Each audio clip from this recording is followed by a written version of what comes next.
What's going on, guys? It's me, Kiddo, and in today's video I'm teaching you guys how you can prepare for the new farming update. Now, what we know about this update so far from the leaks is we know that first off there's going to be new items that'll improve farming. The first one will make it so that you can till dirt much faster. The only problem is, from what I've seen in the sneak peek trailer video, which I'll link in the not link in the, I'll link in the description, is that the hoe, basically what it does is it tills a certain area, but you can't set it to till a straight line.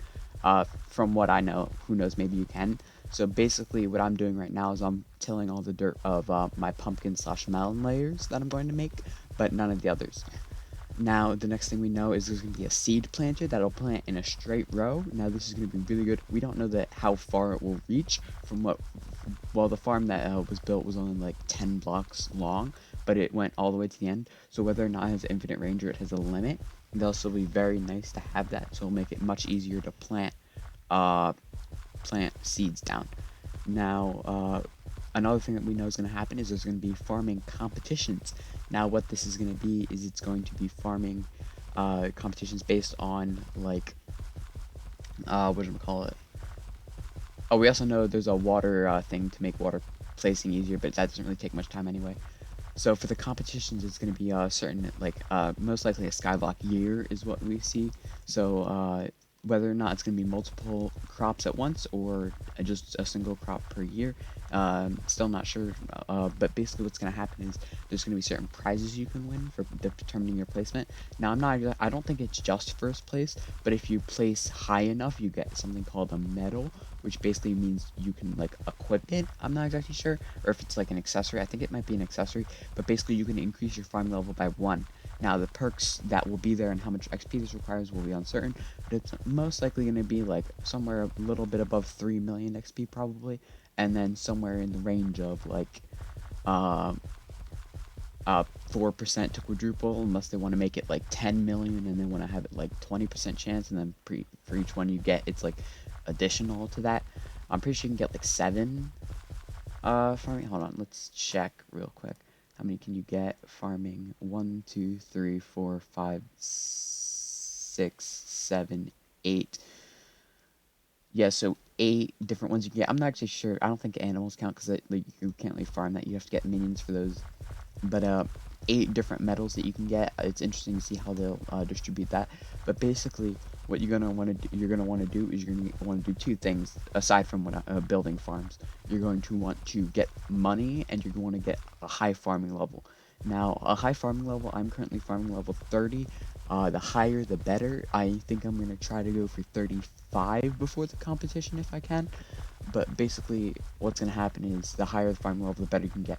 The second thing you're going to want to do is you want to get at least 10 million coins. Now, the reason for this is because the items will most likely cost a million each, but we don't know the exact prices really. It could be more, so I'd prepare at least 10 million coins to get ready for that. Now, another thing you want to get is a legendary elephant.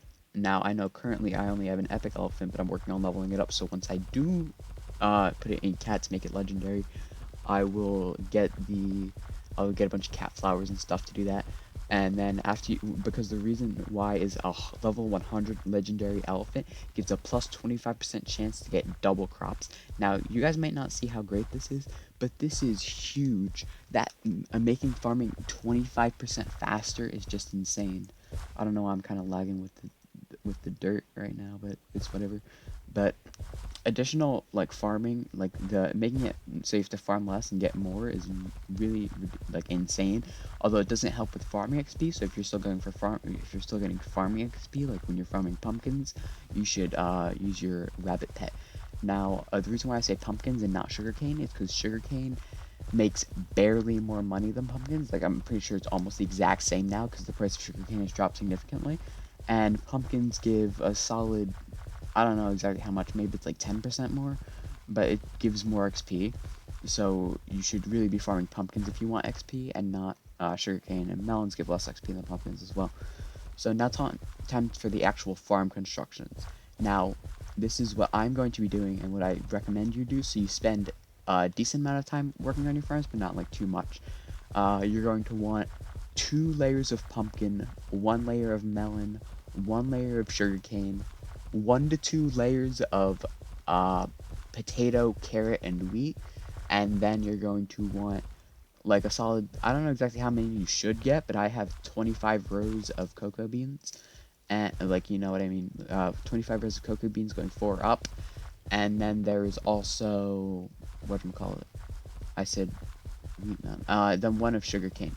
Now, you're gonna want to have, now what's gonna happen is if these competitions are multiple crops at once, you're not gonna want to build the amount of farms to permanently do all of them, because then you're gonna spend way too much time building farms. Instead, build the farm so you can rotate. For example, I can do, like, I know I have enough farms so that I could permanently cycle through some of them if I want to.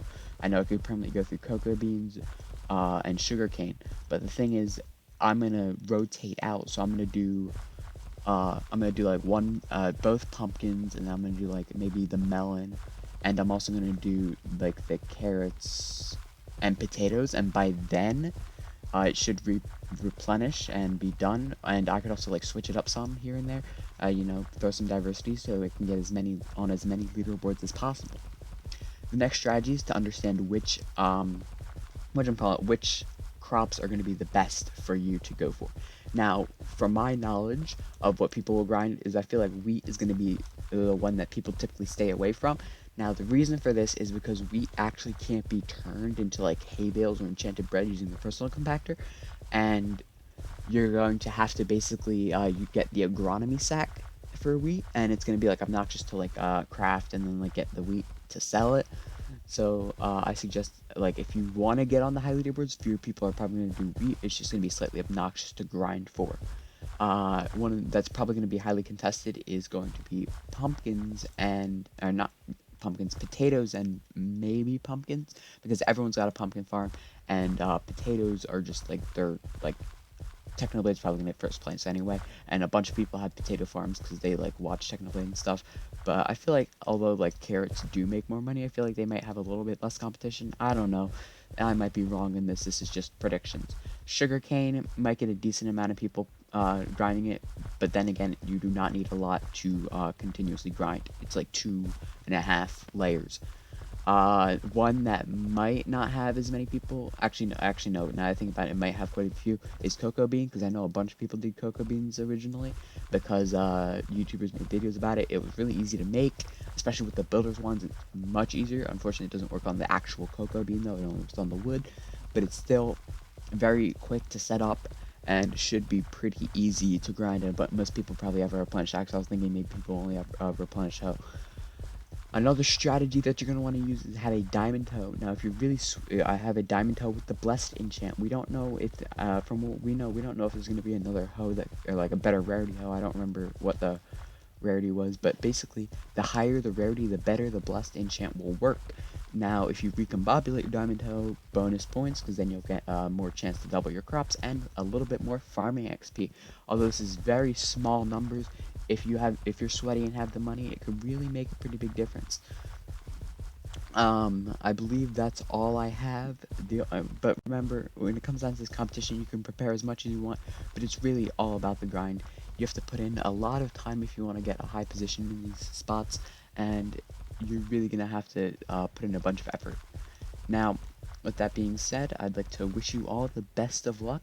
If you found this video, make sure to subscribe so you can keep up to date with my content, and have a good one. Bye.